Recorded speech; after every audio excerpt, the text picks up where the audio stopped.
안녕, 비버쌤이야. 자, 바로 시작합시다.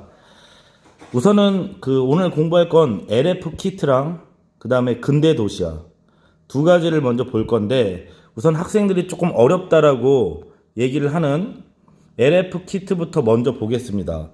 자, 기술 지문인데, 우선은 이렇게 우리가 잘 모르는 개념의 기술 지문이 나오면, 기본적으로는 개념이 나올 것이고, 개념과 관련한 어떤 구조가 나올 것이지. 그치? 그런 다음에 여기서만큼은 이 구조와 관계된 두 가지 제작 방식에 대해서 나와.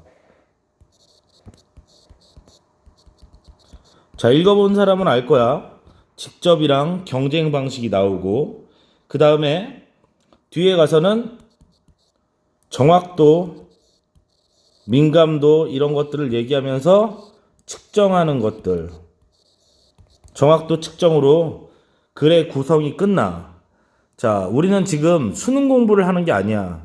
그래서 문제를 맞추는데 초점을 두면서 가는 게 아니고 지문 내용을 확실하게 이해할 수 있느냐, 그리고 어떤 식으로 출제될 것이냐, 여기에 지금 초점을 맞춰서 수업을 할 테니까, 자, 우선은 내용을 읽으면서 간단하게 정리를 하면서 내려갈게. 자, 우선은 봐봅시다. 자, 1문단 봐봐. 건강 상태를 진단하거나 범죄 현장에서 혈흔을 조사하기 위해서는 키트가 널리 이용된대. 자, 특히 그림을 머릿속으로 좀 그려가면서 글을 읽으면 훨씬 더 이해하기가 쉽다. 어디서는? 기술 지문에서는. 지금 여기는 뒤에 내용도 나오겠지만 시류, 결합, 반응막, 흡수 패드 이렇게가 가로 형태로 되어 있다는 그 설명을 봤을 때 이렇게 네모난 패드일 거야. 그리고 중간에 검사선이랑 그 다음에 반응선이 나오는 어떤 부분이 존재를 하고, 이 앞쪽 부분으로 여기 시류가 있다면 액상시류, 여기에 우리가 찾는 어떤 세균이라던가 아니면 검출하고 싶은 목표 성분이 있는지를 이걸 갖다 대서 확인하는 거겠지. 그래서 이 검사선에, 검사선이고 이게 표준선이잖아. 자, 지금 기억 안 나는 사람들은 좀 이따 이해를 하면 돼. 잠깐 먼저 언급을 하는 거야. 이렇게 그림을 좀 그려줬으면 훨씬 더 이해하기가 쉬웠을 텐데, 이게 그림이 없기 때문에 초반에 이해가 안 되는 경우가 분명 생길 것이다. 자, 한번 읽어볼게. 이런 키트 제작에는 다양한 과학적 원리가 적용되는데, 적은 비용으로 쉽고 빠르게, 자, 적은 비용으로 쉽고 정확하게 검사할 수 있는 키트를 제작하는 것이 요구된다. 그래서 글 끝에 보면 이제 제작에 대해서 내용이 나오지. 이러한 필요에 따라 항원 항체 반응을 이용하여, 그러니까 핵심은 뭐야 지금? 다 읽어봤겠지만 여기가 핵심이지.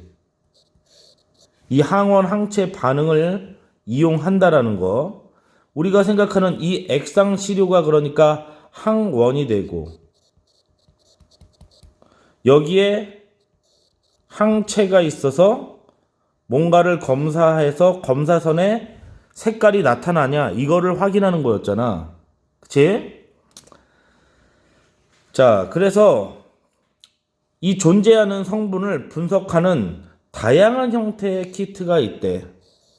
이게 바로 직접이냐 경쟁이냐 이거겠지. 자, 이건 뒤로 가고, 항원항체 반응은 항원과 그 항체에만 특이적으로 반응하는 항체가 결합하는 면역 반응을 얘기한다.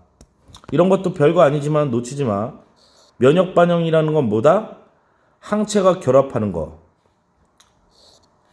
그 다음에 또 항체 제조 기술이 발전하면서 휴대성이 높고 분석 시간이 짧은 측면 유동 면역 분석법, 하여간 짧게 LF라고 할게. LF를 이용한 다양한 키트가 개발되고 있다. 자, 이 문단까지 읽고서는 정리하고 넘어갈게. 우선 따라와봐. 이 LF 키트를 이용하면 키트에 나타나는 선을 통해 액상 시료에서 검출하고자 하는 목표 성분의 유무를 간편하게 확인할 수 있다. 자, 우리가 이렇게 여기에 지금 검출하고자 하는 어떤 시료가 있어.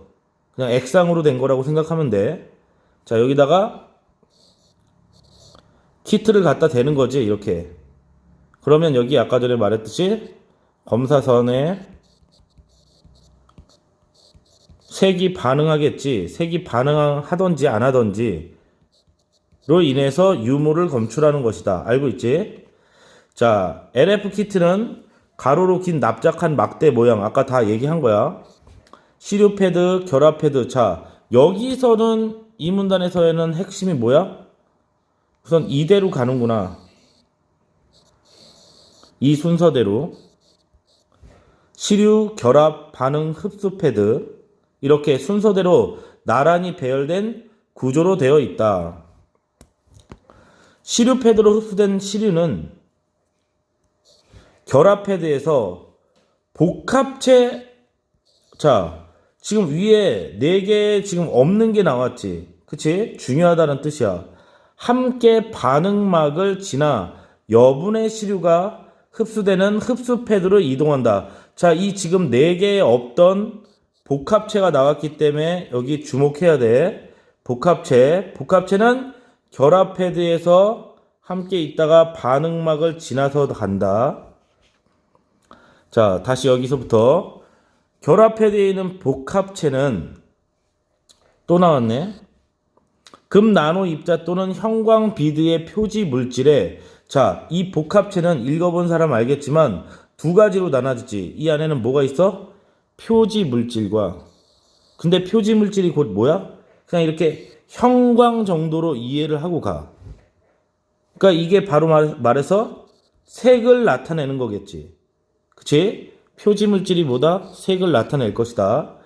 여기에 특정 물질이 붙어 이루어진 것인데, 그럼 복합체에는 뭐가 있다? 표지 물질과 특정 물질이 같이 있다. 왜 중요해?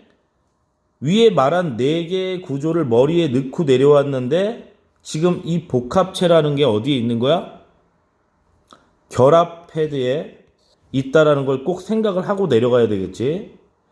이 표지 물질은, 그러면서 이제 표지 물질부터 얘기하네. 발색 반응에 의해서 어떤 색깔을 내는 반응에 의해서 색깔을 내는데, 이 표지 물질에 붙어 있는 특정 물질은 키트 방식에 따라 종류가 다르다. 자, 이거는 아까 말했던 직접 또는 경쟁 방식에 따라 뭔가가 좀 다른가 봐. 자, 그런 다음에 일반적으로 한 가지 목표 성분을 검출하는 키트 반응막에는, 그래서 목표 성분을 검출한대.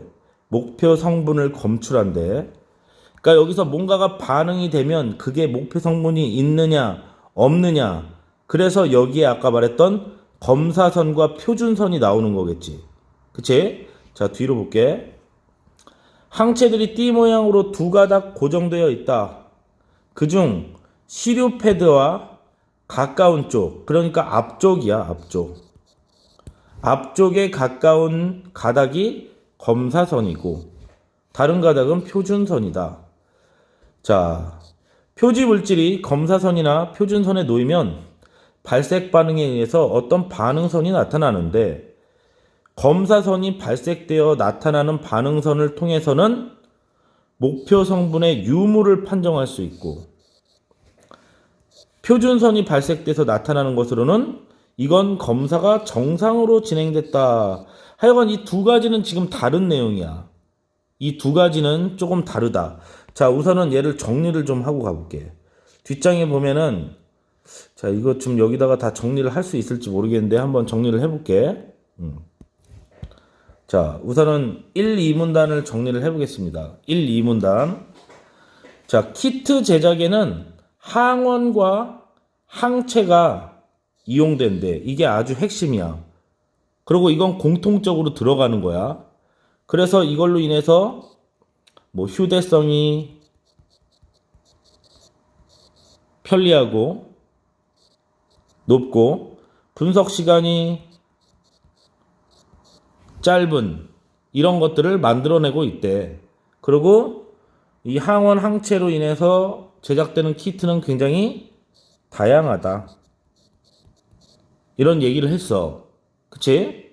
그러면은 액상시료의 목표 성분이 들어오면은 선으로 확인한다는 얘기를 하면서 이 키트가 어떻게 생겼는지를 알려줬어. 그치? 그래서 시료, 결합헤드, 반응, 흡수. 자, 이렇게 순서대로 간다 라고 되어 있는데 시료는 뭔가를 흡수한다라는 내용 외에는 중요한 게 없었어. 그치? 중요한 건 이제 결합헤드야. 결합헤드에는 뭐가 있대? 복합체. 이 복합체에는 뭐가 들어있대? 표지 물질과 그 다음에 특정 물질이 들어있다. 표지 물질은 어떤 발색 반응을 나타낸다. 이렇게 되어 있어. 그 다음에 여기를 거쳐서 반응막으로 갔을 때는 반응막에는 항체들이 중요한 건 여기 뭐가 있어? 항체가 있어. 왜냐면 핵심은 항원 항체의 반응이기 때문에 아주 중요한 거지. 항체들이 띠 모양으로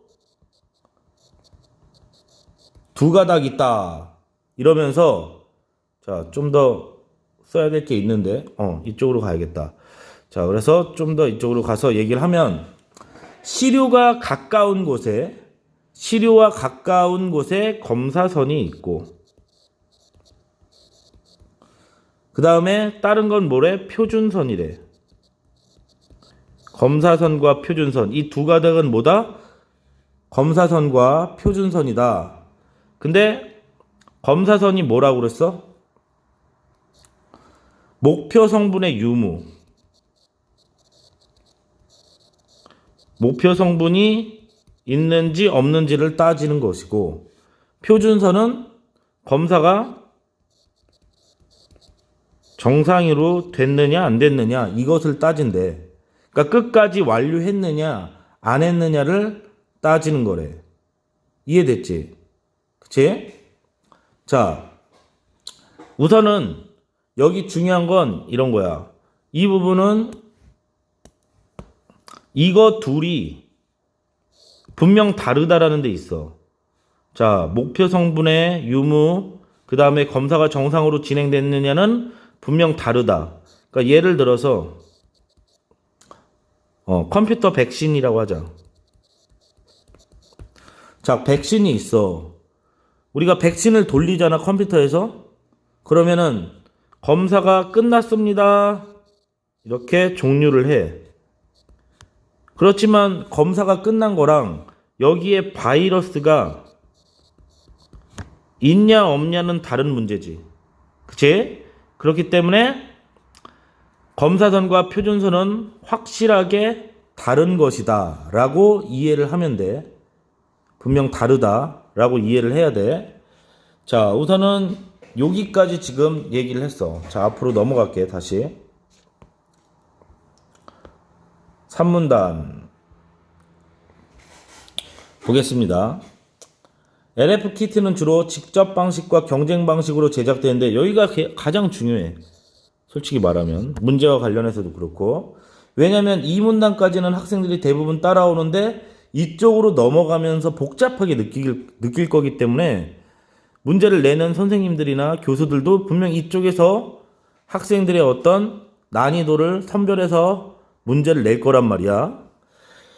자, 봅시다. 검사선의 발생 여부가 의미하는 바가 다르되 직접 방식에서는 복합체, 아까 말했지, 특정 물질, 표지 물질, 이 안에는 지금 두 개가 있어. 머릿속에 생각하면서 내려가야 돼. 포함된 특정 물질은, 자, 특정 물질이야.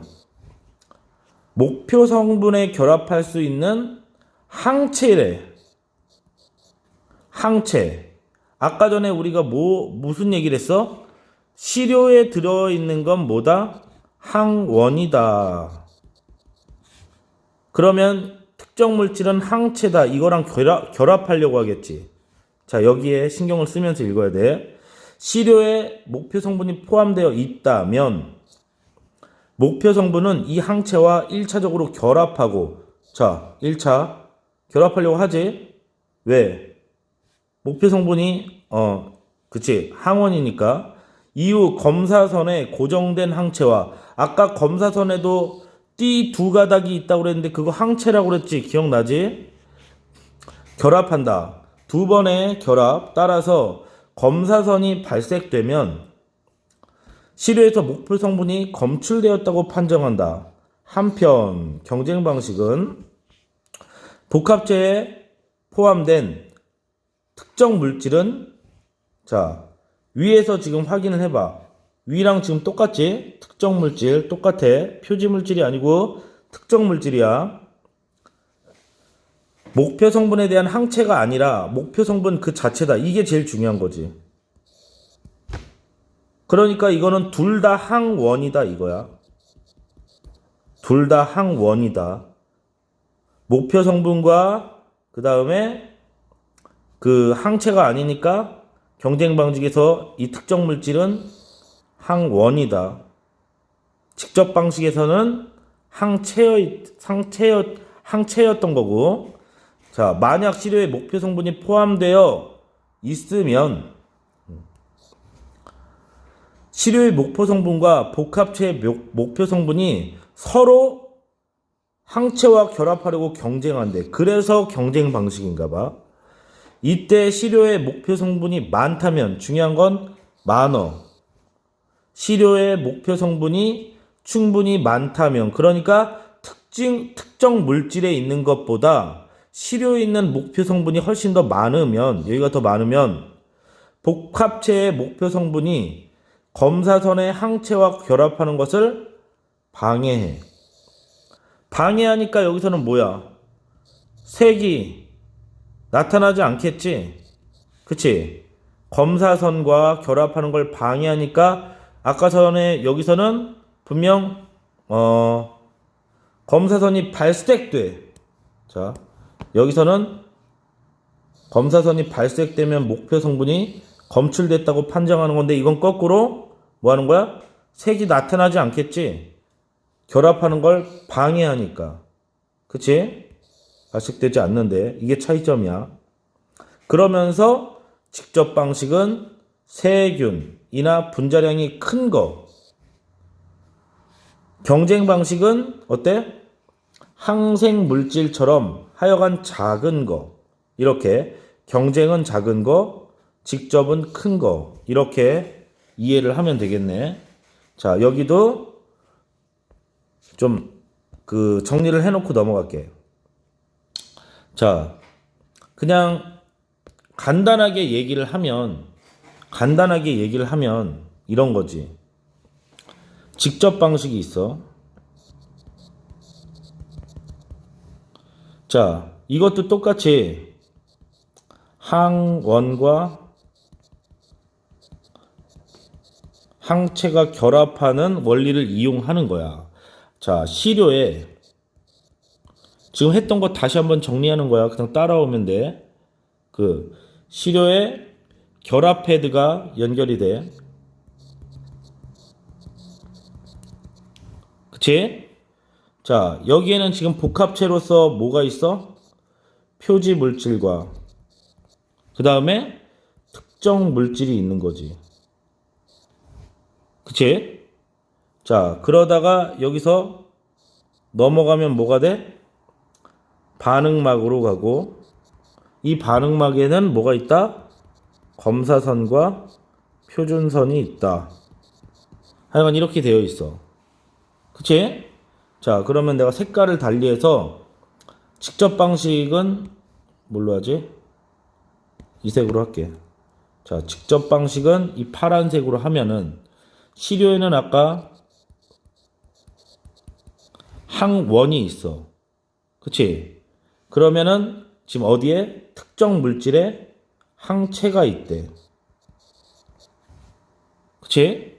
그래서 이게 플러스 되는 거고, 이게 1차 결합이라고 그랬어. 그런 다음에 어디로 가? 반응막에도 뭐가 있다고 그랬어? 항체가 있다고 그랬어. 그래서 여기서 또 2차 결합을 하는 거야. 그치? 자, 2차 결합을 할 때 표지도 연결이 되면서 뭐 하는 거야? 색이 발색된다. 이랬어. 검사선에 색이 발색된다. 이 얘기를 한 거고, 이거를, 자, 이 색깔로 할게. 자, 경쟁이야. 경쟁은 이 색깔로 하면, 경쟁일 경우에는 어때? 여기 있는 특정 물질이 뭐가 된다고? 항원이 된대. 항체가 아니고 항원이 된대. 그래서 얘와 얘가 여기도 항원이고 얘도 항원이니까 경쟁을 한대. 대체 누구랑 경쟁을 할 것이냐? 띠리리 여기 반응막에 있는 항체는 그대로 있으니까 이 두 항원이 항체랑 결합을 한다. 이거야. 이때 시료에 있는 목표 성분의 양이 많으면 여기에 양이 많으면 이쪽에 목표 성분의 양이 많으면 그러면은 이 항체가 이 검사선과 결합을 못하게 한대. 검사선과 결합을 못하게 한대. 그러니까 검사선은 뭐야? 발색되지 않는 거겠지. 그치? 이것으로 인해서 목표 성분이 검출이 되는 것을 확인할 수 있는 거야. 두 가지 다른 방식을 얘기를 한 거야. 이해됐지? 자, 직접과 경쟁. 자, 그러면서 여기다가 위에다가 좀 간단하게 그래도 정리를 한번 해볼까? 직접과 그 다음에 경쟁이 있어. 정리를 하면 우선 특정 물질이 뭐다? 항체다. 이거 중요하지. 그 다음에 목표 성분과 결합해서 검사선이 항체와 또 결합해. 목표 성분과 결합하고 그 다음에 검사선 항체와 또 결합해.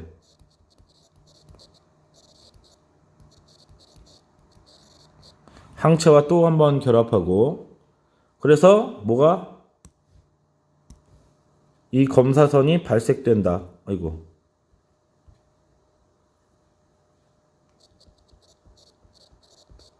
이거였지. 자, 그렇다면 밑에 자, 경쟁 방식 같은 경우에는 어때? 특정 물질은 항체가 아니다. 이게 핵심이지. 그치? 얘는 목표 성분 그 자체래.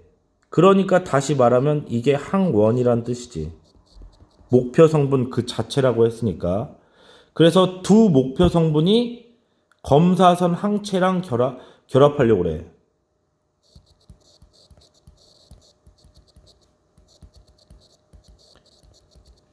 이게 바로 경쟁이야.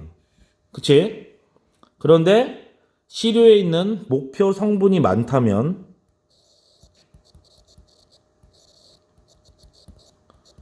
시료에 있는 게 더 많으면 얘가 더 많다면 어떻게 돼? 검사선은 발색되지 않는다. 발색이 안 된다. 그리고 하나 더 얘기를 하자면 끝에 무슨 얘기가 있었어? 직접과 경쟁. 그래서 직접은 세균 등의 큰 것이었고 여기는 항생물질 등의 작은 것이더라. 이때 경쟁이 쓰이고 이때 직접이 쓰인다. 이렇게 얘기를 했어. 그치? 자, 그럼 다시 앞으로 자, 한편 검사용 키트는 휴대성과 신속성 외에 정확성도 중요하다. 그럼 정확성에 대해서 얘기하겠네. 자, 여기서부터 이제 쉬워. 이제 중요한 건 다 끝난 거야. 대부분 다 알잖아. 핵심 내용이 중간에서 끝난 거는 뒤에 한편 그러면서 플러스 되는 문제일 뿐이다. 그렇다고 문제로 안 나온다는 게 아니야. 앞에처럼 복잡하지 않다라는 뜻이야. 쉽게 읽을 수 있다. 이렇게 이해하면 되지.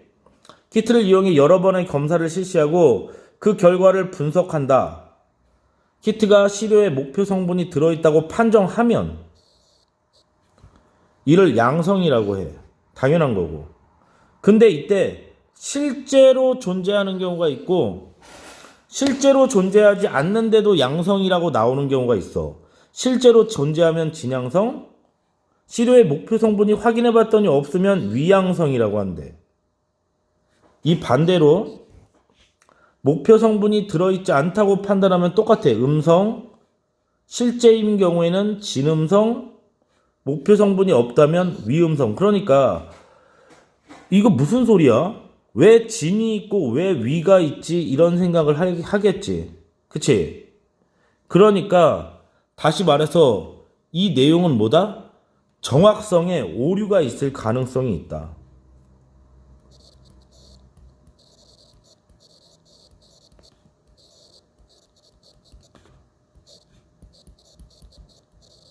그러니까 확실하게 완벽하진 않다 이거야. 우리가 지금 보면 어때? 코로나 검사 같은 거 하잖아. 근데 음성이라고 나왔는데도 불구하고 주변 사람이 막 다 걸려. 그래서 알고 보니까 2번, 3번 하니까 나 양성이야. 이런 경우들 뉴스에서 본 적 있지. 그치? 그러니까 정확성에 오류가 있기 때문에 그런 거지. 우리가 지금 검사하는 것들은 완벽한 건 아니다라는 걸 전제 조건으로 하고 있다. 이렇게 생각을 하면 돼. 그치? 자, 마지막까지 다 읽고서는 정리를 할게. 여기 어렵지 않으니까.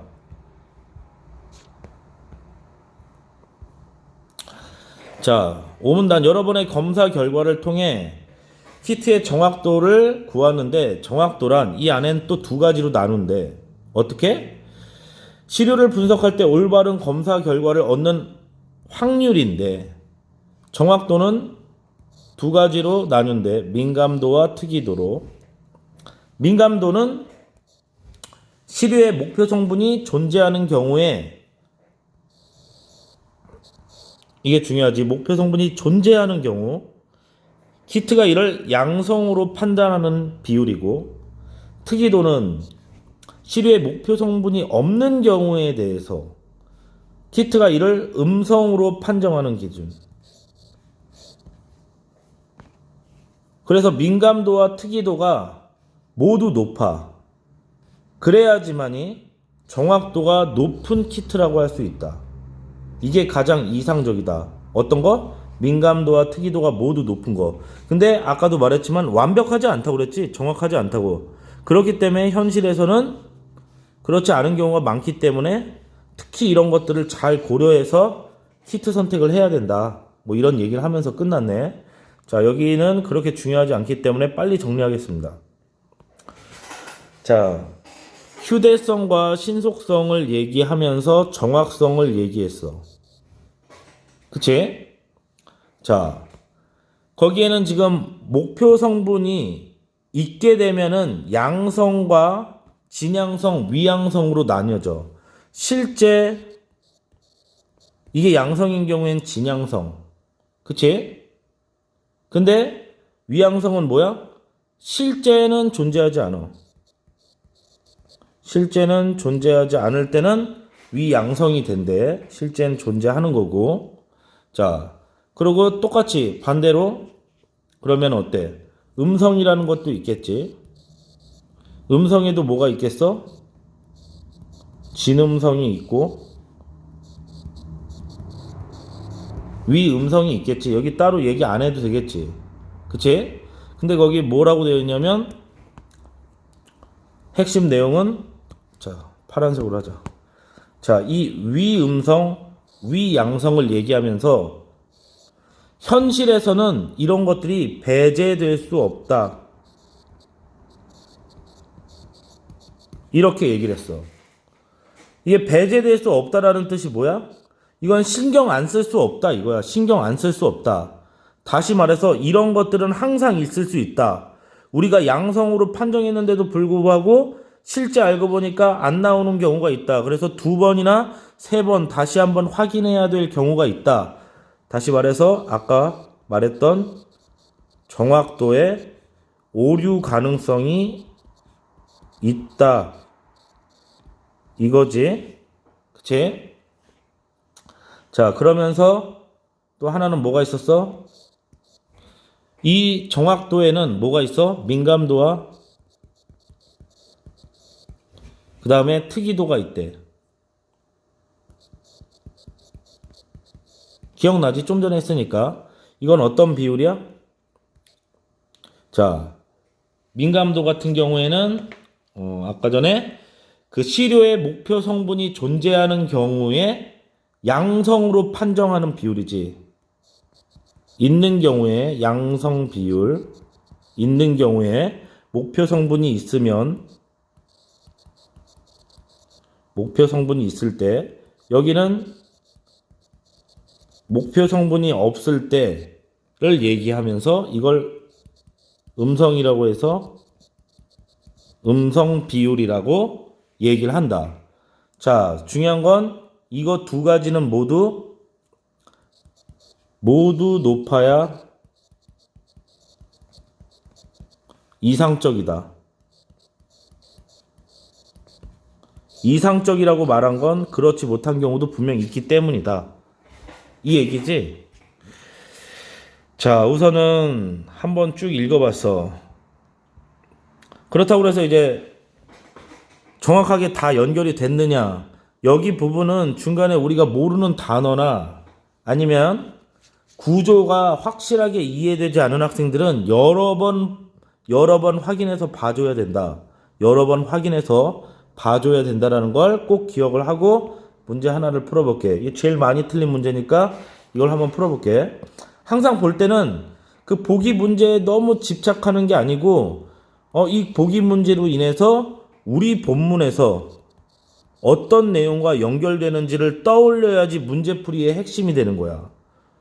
문제풀이의 핵심이 글 내용과 너무 동떨어진 건 답으로 나올 수 있는 경우가 없는 거야. 그치? 자, 여기 살모넬라균에 대해서 나왔어. 그치? 그러면 벌써 뭐가 들어와야 돼? 아까 전에 여기 세균에 대해서 말한 거, 직접 방식, 이거 얘기하겠구나. 이렇게 머릿속에 딱 박아놓고 들어가야겠지. 그치? 자, 그래서 식중독을 일으키는 대표적인 병원성 세균이다. 이러네. 그러면서 밑에 막 뭐 쭉쭉쭉 나와 있어. 기존의 살모넬라균 분석 보면 정확도는 높으나 뭐 어쩌고 저쩌고 해서 하여간 우리가 파악하려고 하는 건 밑에 이거지. 최근 여기서부터 기존 방법보다 정확도는 낮아. 그렇지만 저렴해. 그리고 신속하게 검출할 수 있는 A라는 방식의 키트가 개발됐대. 자, A는 어때? 지금 세균이라는 걸 검출해야 되니까 아까 말했듯이 직접 방식이겠지. 여기 얘기했지. 직접 방식이면서 정확도가 낮고 그 다음에 신속하게 검출할 수 있는 저렴한 비용이다. 자, 그러면 이제 문제를 풀어보겠습니다. 1번부터 A를 개발하기 전에 살모넬라균과 결합하는 항체를 제조하는 기술이 개발되었을 이거는 그러니까 전체 내용에서 그 앞문단에 나와 있는데 살모넬라균과 결합하는 항체를 제조하는 기술이라고 되어 있어. 우리가 지금 첫 번째 1문단 있잖아? 1문단에 보면은 자, 잠깐 한번 가서 볼까?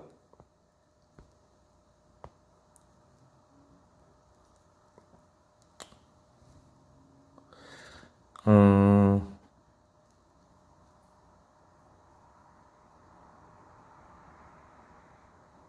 어디 있냐?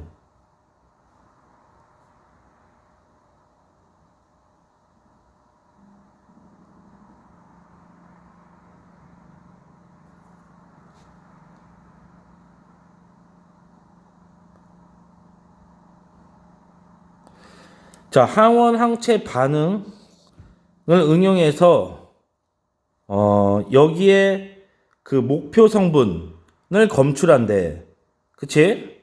목표 성분을 검출한대. 그리고 또 하나 이 문단에 가면은 음,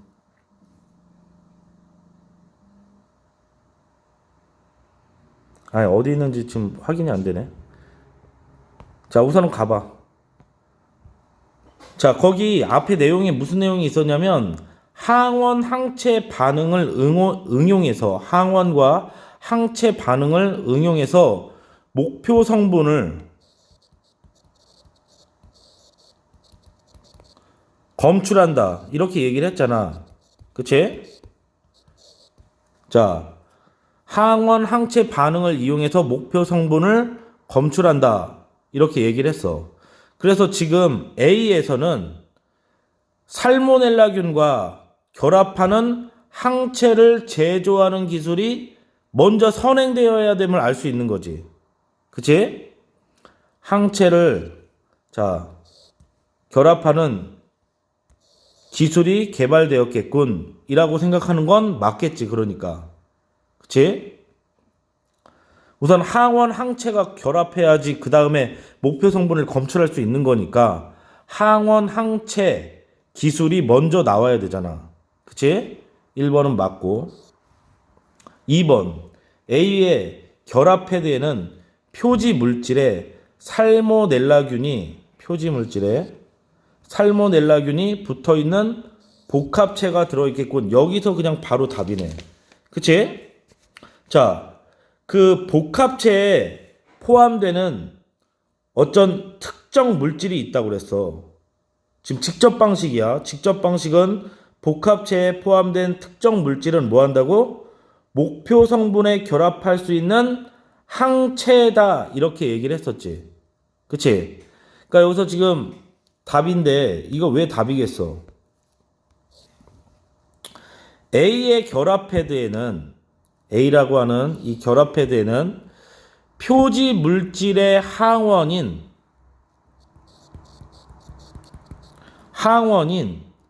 살모넬라균이 붙어 있다 이러면 안 되지. 지금 다시 어디야? 여기 직접 방식은 항체가 있어야 되잖아. 항원은 경쟁 방식이잖아. 그치? 근데 여기는 살모넬라균이 표지 물질에 붙어 있다라고 돼 있으면 이건 항원을 말하는 거잖아.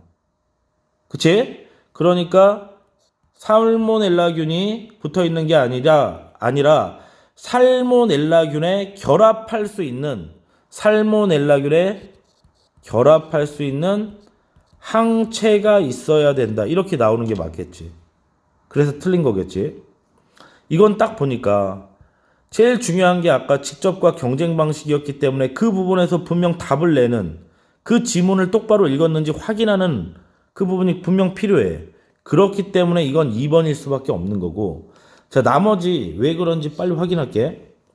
A를 이용해서 음식물의 살모넬라균 오염 여부를 검사하려면 시료를 액상 상태로 이건 뭐야? 이건 당연한 거 아니야? 그치? 자, LF 키트를 이용하면 액상의 시료에서 목표 성분의 유무를 간편하게 확인할 수 있다. 지금 이건 당연한 전제 조건이지. 이거는 당연히 맞고. 그 다음에 4번 A를 이용하면 현장에서 살모넬라균 오염 의심 시료를 선발하기 위해서는 특이도보다는 민감도가 높은 것이 더 효과적이래. 그치?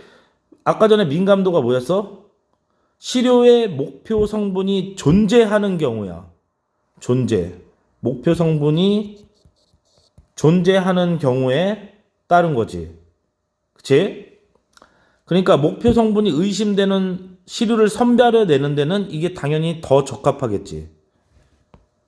5번 A를 이용해서 살모넬라균이 검출되었다고 키트가 판정한 경우에도 기존의 분석법으로는 균이 검출되지 않을 수 있겠군. 기존이야. 기존의 분석법.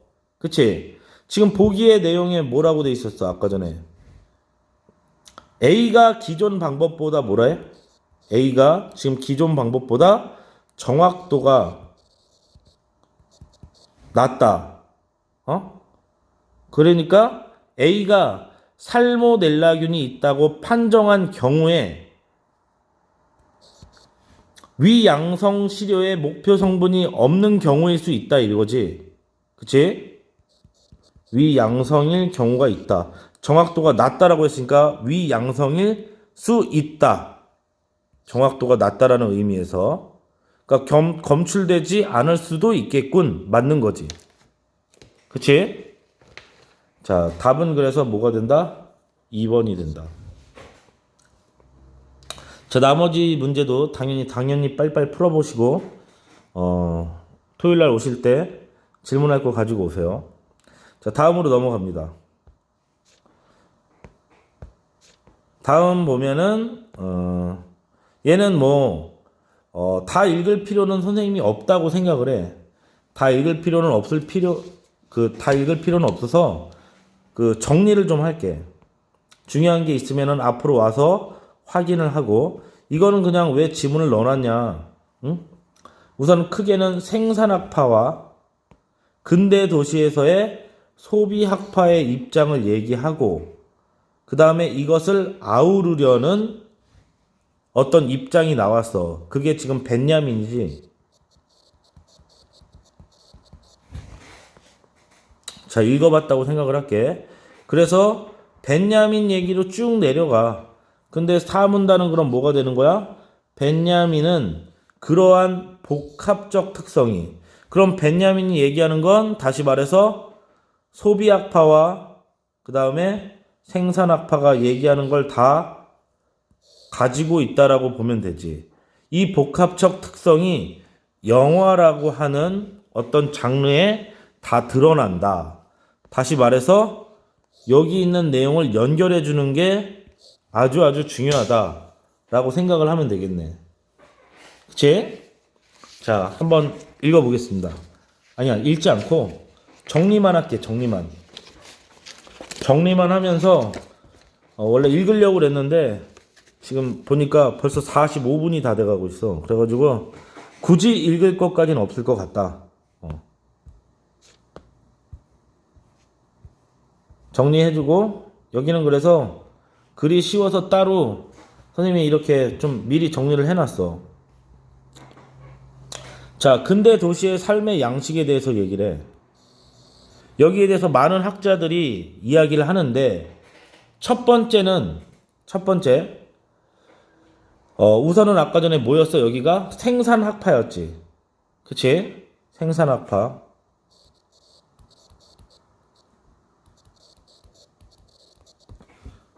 산업혁명을 통한 노동양식 형성에 주목을 했어. 자, 노동양식이 어떻게 형성되었냐에 주목을 했어. 도시로 이동하는 현상과 획일적인 어떤 노동자. 그러니까 사람들은 왜 이렇게 도시로 다 이동을 하고, 그 다음에 사람들은 각자 개성이 있는데 어떻게 이렇게 획일적이 될 수 있지? 이 생각을 했대. 그래서 예를 들어서 미셀 푸코라고 하는 사람의 얘기를 예시로 넣어놨는데, 집단 규율과 그 다음에 훈육 전략이 있었다.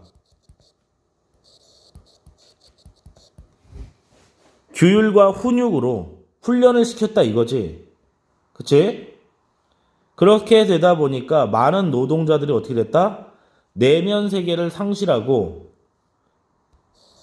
그러니까 다양한 내면 세계가 있을 텐데 이런 것들을 상실하고 사물화되기 시작했다. 그러니까 여기는 다 똑같은 말을 하고 있는 거야. 그런데 아까도 그러니까 저번 시간에도 말했지만 문장이나 단어 표현이 그때그때마다 조금씩 달라져. 이걸 잘 캐치해야 되는 거지. 그치? 여기 다른 말로 뭐라고 돼 있어? 근대 도시는 쾌락과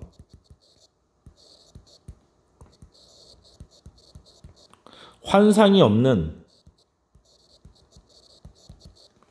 생산 기계일 뿐이다.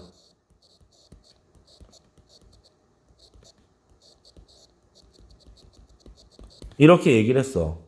그러니까 여기는 굉장히 부정적으로 얘기한 거지, 쉽게 말해서. 여기는 굉장히 부정적이다. 그러면 여긴 뭐겠어? 긍정이겠지. 어느 정도 긍정. 어느 정도의 긍정적인 것을 얘기하는 거야. 그래서 두 번째는 지금 생산학파를 비판하는 뭐가 나와? 소비학파가 나와. 소비학파. 얘는 시작하면서 예를 들었어. 콜린 캠벨이라고 하는데, 콜린 캠벨. 자, 무슨 얘기를 해? 금욕주의를 했던 청교도들이 있었는데, 그 청교도들도 뭐 했대? 소비와 그 다음에 소비로 인해서 이루어지는 어떤 환상, 이런 것들의 어떤 쾌락주의를 알고 있었대. 그 금욕을 중심으로 하던 청교도들조차 금욕 생활을 하고는 있지만 소비, 환상 이런 거에 대한 어떤 쾌락주의를 알고 있었다. 그러니까 욕망과 충족된 상태 사이에, 그러니까 욕망, 뭔가를 원하는 거, 이 욕망이라는 건 뭐 때문에 와? 결핍 때문에 오는데, 그 결핍이 충족된 상태 사이에 욕망이 충족된 주관적인 어떤 환상이 끼어든다, 이렇게 얘기를 했어.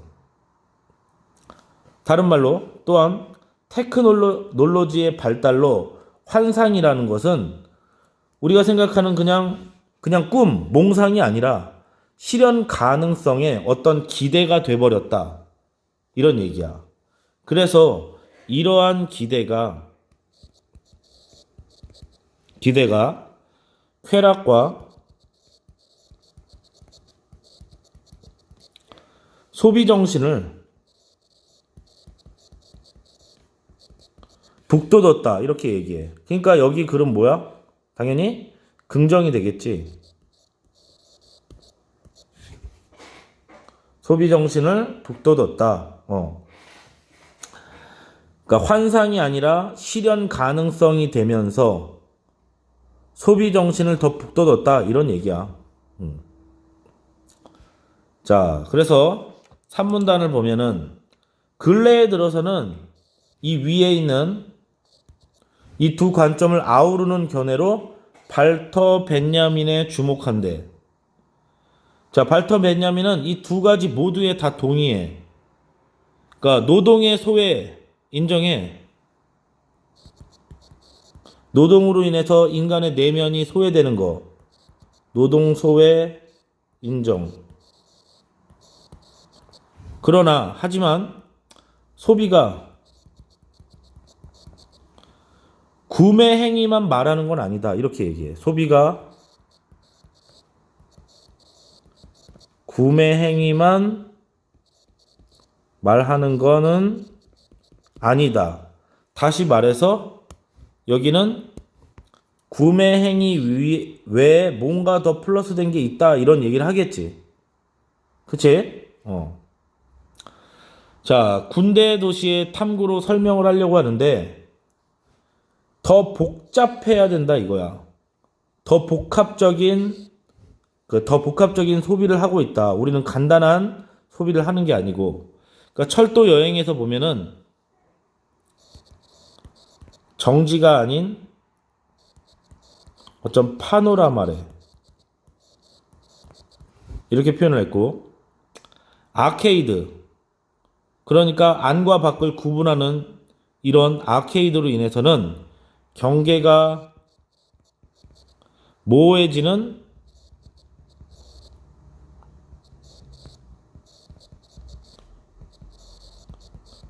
환상을 불러일으킨다. 이렇게 얘기를 했어.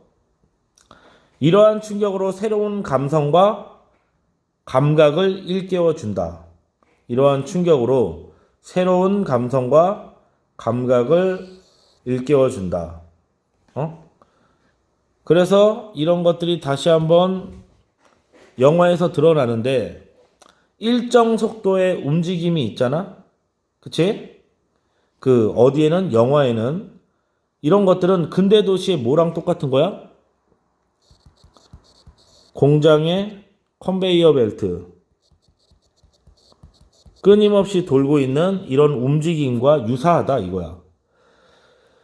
카메라 앞에 배우.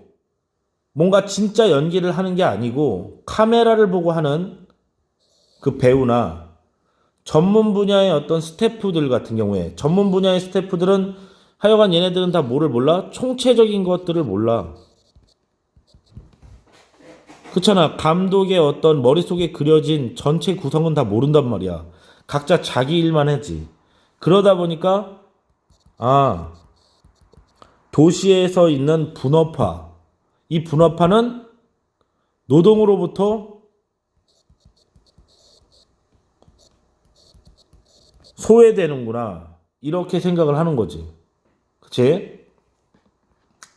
그러면서 좋은 부분도 잠깐 얘기해. 이러한 충격 체험으로 새로운 감성과 감각을 가질 수 있게 된다라고 얘기를 하면서 예측 불가능한 이미지의 조합이 있대. 어디에는? 영화에는. 그러면은 도시에는 뭐가 이것과 대응되겠어? 이질적, 서로 다른 사람들, 대상들의 불규칙한,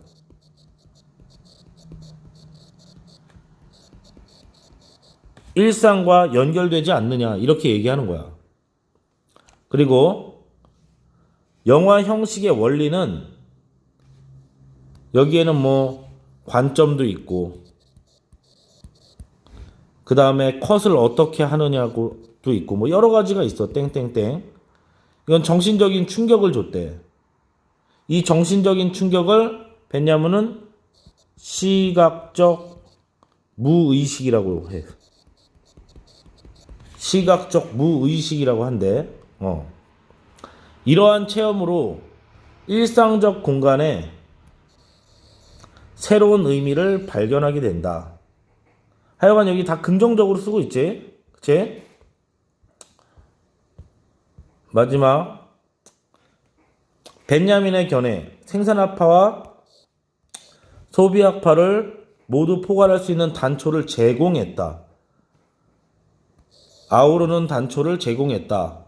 사물화된 노동자이긴 하지만 그들은 다 각 개인이 뭐하다? 환상과 쾌락을 즐길 수 있는 내면 세계를 지닌 꿈꾸는 자이다. 이렇게 얘기를 한 거야. 그래서 똑같은 얘기지만 마지막 문장에 뭐라고 돼 있냐면 착취의 세계와 그 다음에 꿈의 주체. 똑같은 말이야. 착취의 세계, 꿈의 주체가 교차하는 공간. 그게 바로 곧 뭐다? 근대 도시다. 이렇게 얘기를 하면서 끝을 맺었어. 자, 기억나지? 자, 그러면은 한번 시간이 웬만하면 1시간을 안 넘게 하려고 하니까 얘는 그냥 답을 불러줄게. 자, 윗글을 바탕으로 이해한 내용으로 적절하지 않은 거 그랬어. 여기 하여간 지금 그 옛날 영화 감독 베르토프가 만든 카메라를 든 사나이라는 그 내용을 쭉 설명을 하고 있습니다. 그치? 그 베르토프의 다큐멘터리 영화를 말하는 건데 영화의 어떤 특징을 설명한 다음에, 그러니까 다시 말하면 영화 속에서 영화 기법, 인물, 편집상의 특징, 관객들의 모습 이런 걸 통해서 영화 상영 과정을 드러내고 있다라는 걸 지금 보기에서 보여주는 거야. 근데 답이 뭐였어 지금? 여기 지금 적절하지 않은 거지? 답은 1번이었어. 그치? 베르토프의 영화는 분업화로 인해 영화 제작 과정에서 소외된 영화인의 모습을 보여주는군. 그랬어. 근데 아까 저기 사문단을 보면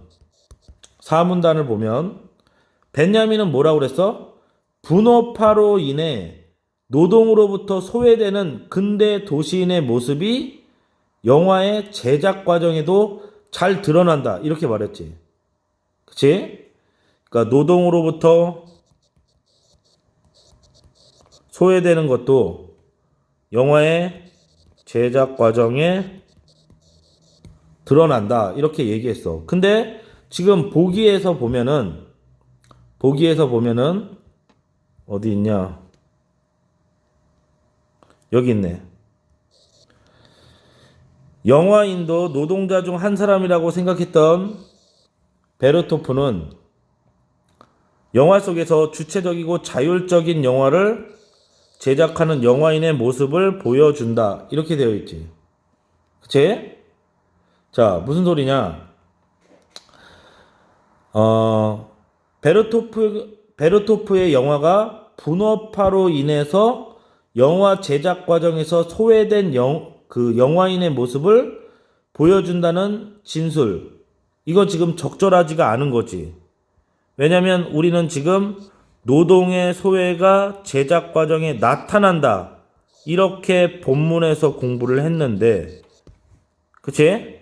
근데 위에 있는 내용을 통해 보면은 주체적이고 자율적으로 영화를 제작한다. 이렇게 됐으니까 이게 서로 안 어울리잖아. 이해되지? 자, 우선은 나머지 선지가 이해가 안 되는 것들은 확인해서 가지고 옵니다.